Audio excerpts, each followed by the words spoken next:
If you've been on this channel before, you know that I talk a lot about the decarbonisation of the steel industry and it being probably one of the best policies any government could do that I would be for.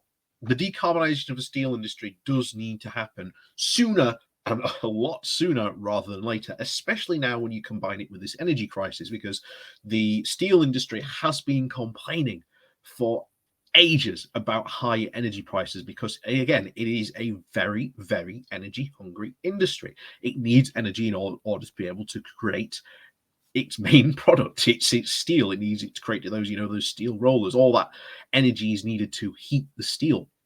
Obviously, you need quite a high melting point for steel, so there's a lot of energy, a lot of constant energy that does go into making steel. So trying to decarbonize the steel industry is a fantastic way forward, not only for the energy consumption here in this country, but also green activity as well. But of course, the Ukraine crisis has also brought forward more, again, this idea of, well, now we need to bring in more renewables. And of course, the Tory Eurosceptics, should we say, the Tory climate skeptics, which we're probably hearing a lot more of now, want us to go into fracking. But there are numerous problems with fracking.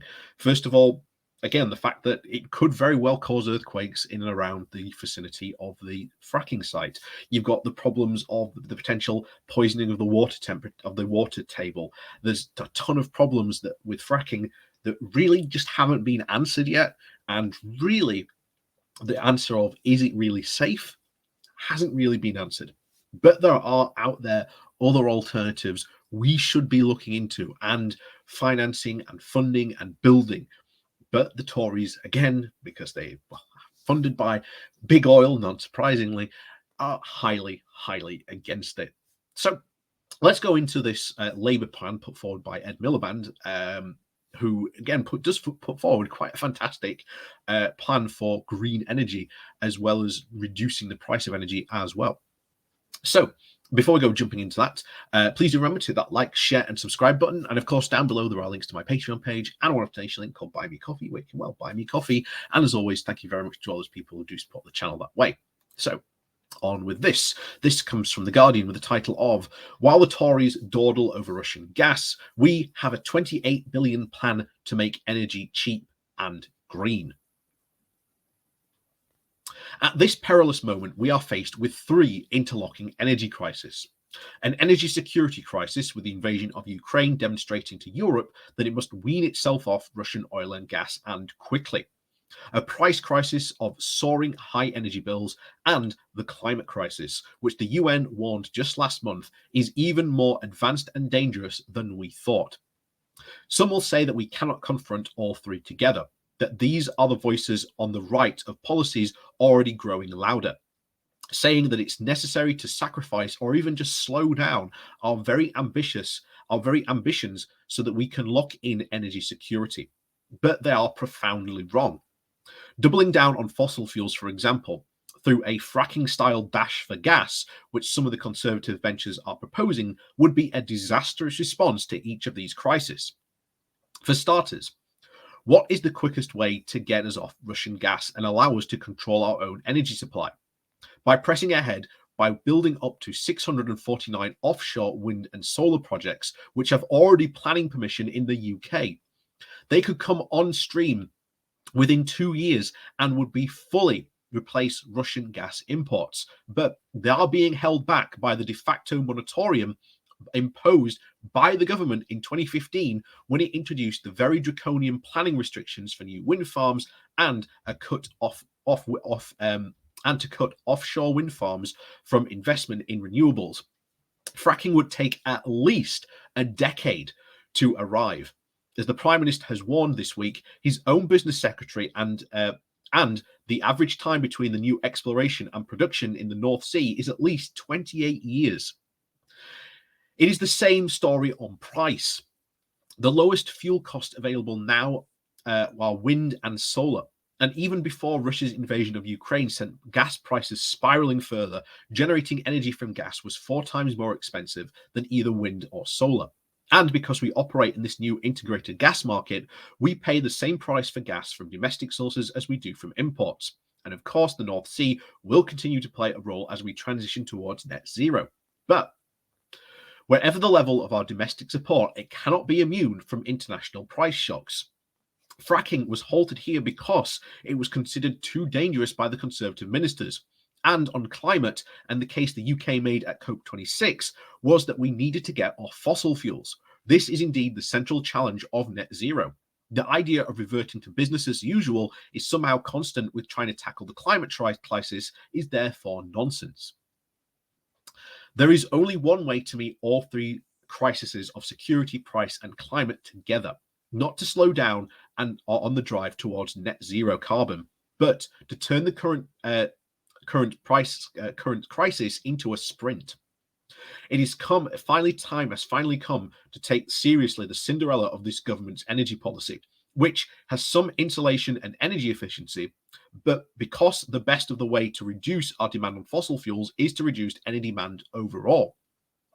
And upgrading at least 19 million cold, drafty British homes would help cut energy bills by an average of £400 every year and our gas imports by 15%. But home insulation rates have plummeted over the past decade, and emissions from buildings are now higher than they were as in 2015. We need to push further and faster on every form of renewables, get rid of the moratorium on offshore wind, reignite the push towards solar power that I started when I was the Energy Secretary, but which was also stamped out by the government policy in 2015, embrace tidal power and even hydrogen. Finally, nuclear power needs to play a supporting role in its entire energy mix. The Independent Climate Change Committee says the new nuclear stations are needed to achieve our net zero targets. But despite my time as the Energy Secretary, I identified potential sites for these new nuclear plants. But 12 years on, the government has still not completed any new nuclear stations. We would set a clear deadline on the financial closure for Sizewell C. There is no mystery, of course, as to why the government has been so comprehensively failed on energy efficiency. It is the product of piecemeal, offshored, and underfunded schemes. We cannot achieve energy efficiency and the rapid switch to heat pumps, for example, without sustainable public investment.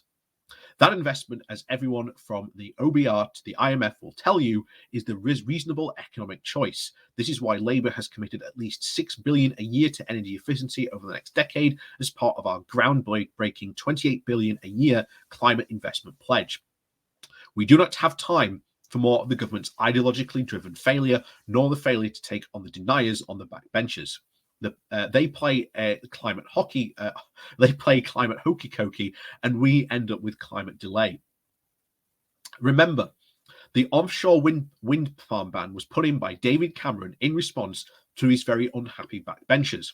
They were no doubt inspired by a guy called Boris Johnson, who said in 2013 that wind turbines wouldn't pull the skin off a rice pudding, and of course that fracking was a far better answer.